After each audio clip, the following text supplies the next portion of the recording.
A few weeks ago, I lost my wallet, which made me sad because it is a pain to get everything replaced. Then I thought, what kind of person doesn't return a wallet? And then I thought, I'm a firm believer in the scientific method, I should test some hypotheses. So I got 200 identical wallets in order to drop them in each of the 20 cities you see here. The goal being not only to see which cities were the most and least honest, but to ask questions of anyone who called in to see if I could pick out some patterns among the honest ones. And I wanted to make the wallets look as real as possible, so in each of them I put a fake ID with no picture so as not to bias people, 6 American dollars, and 200 Filipino dollars. This is a way to make it look like a lot of money when in reality this is only worth $4. Then I put in an ultrasound picture, and on the back we hand wrote a date from 4 years ago, and then this adorable picture of a puppy I found on Reddit. The goal was, in addition to the ID and the money, I wanted to make it look like the wallet had sentimental value to the owner. I was trying to remove any excuse for someone not to return the wallet, such as it looked fake, or it wouldn't be worth the hassle if there was only $2 inside of a blank wallet.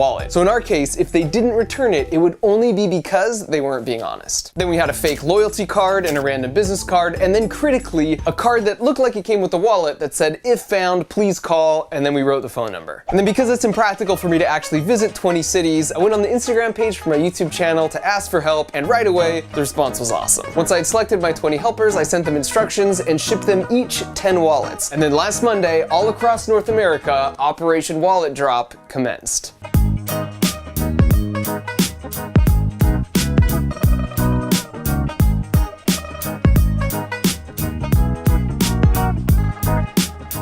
I asked them after they dropped the wallets to try and get some secret footage if possible, and to do that, they came up with some pretty clever methods.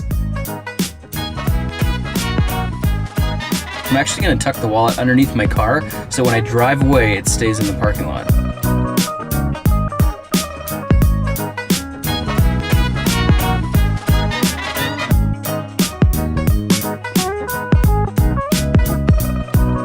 Almost immediately, calls started pouring in from all of the cities. So when people would call in, we asked them 8 questions, such as if they were religious or not, or if there was still money in the wallet when they found it, and if so, of course, we told them just to keep it. So after 3 days of collecting data, here's what we found. For starters, and this blew my mind, 2/3 of the wallets were returned. And of those that were returned, 96% still had the money inside. The average age of one of the callers was 36, which is almost exactly the average age of a person in the US. So how old you are doesn't seem to affect honesty. There's a pretty big disparity in which cities were the most and least honest, and I'll get to the rankings in just a minute. But first I wanted to test a hypothesis that a person without a lot of money and considered poor would be less likely to return the wallet than someone who had a lot of money. And to do this, I looked up publicly available census data and found the zip codes with the highest and lowest medium income. And then I instructed my friends helping in each city to randomly drop half the wallets in the high income area of the city and then the other half in the low income area. And each wallet was marked with a unique number on the back of this card, so we knew exactly which city and location if somebody called it in. And when we tallied it up, 60 wallets were called in from the high income areas, and exactly 60 wallets were also returned from the low income areas, which I thought was pretty cool. So a rich person is no more likely to return a wallet than someone in the lowest income bracket who could probably use the money. In fact, we had 1 person call in who was homeless, 2 people call in who were living in shelters, and a 4th person who was a panhandler. All 4 of them had full wallets. Another question I wanted to test was if women were more honest than men. It turns out a majority of the wallets were returned by men. But if you think about it, that doesn't necessarily mean they are more honest, because maybe the locations they were dropped, there's typically more men, like in front of a sports bar or a hardware store. So to control for this, I had all my helping friends in each city drop 2 of the 10 wallets in a men's restroom and then 2 in a women's bathroom. This way we could control the gender of the wallet finder. Once again, this came up nearly identical, with 23 wallets returned for men versus 24 for women. So gender doesn't seem to play a role in a person's honesty either. And I should mention here, one of the questions we asked the callers was if they thought the wallet looked fake or suspicious at all. And only a very small minority did. So this confirms that for those who didn't call, it was likely because they were dishonest and not because they thought it wasn't a real person's wallet. Another thing we tested was small town versus big city. So you notice 4 of the cities you've probably never heard of before. That's because they have populations of around 1,000 people, whereas the rest were the largest cities in North America. And here we did see a significant difference. In the small towns, the average rate of return was 8 wallets, whereas in the big cities, it was 6. And I think this sort of makes sense to me because small towns tend to foster a sense of community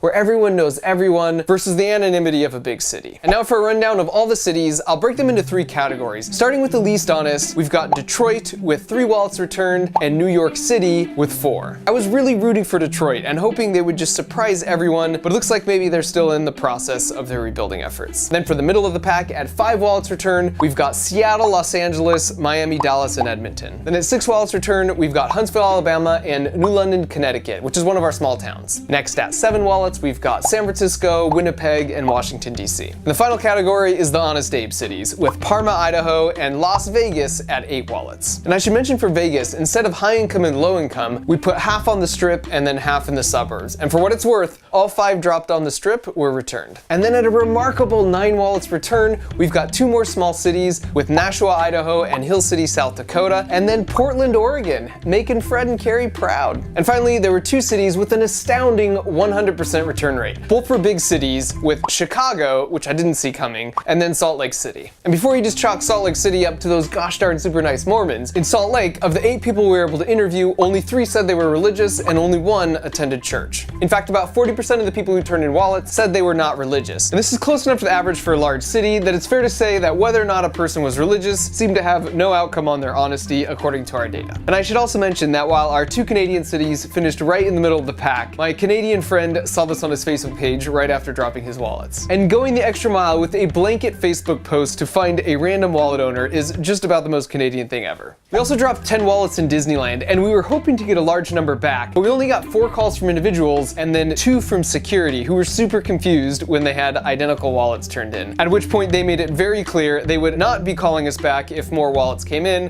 because they hate science. So we had to throw Disneyland out as a data point because we just don't know how many got turned into security. So those were the findings, and I'd say from all this I learned 2 things. The first is that it's a really good idea to put your phone number somewhere in your wallet. That's probably one of the reasons we had such a high rate of return. Also, I found out if you find a wallet, you can drop it in any US post office box and they will return it to the address found on the driver's license free of charge.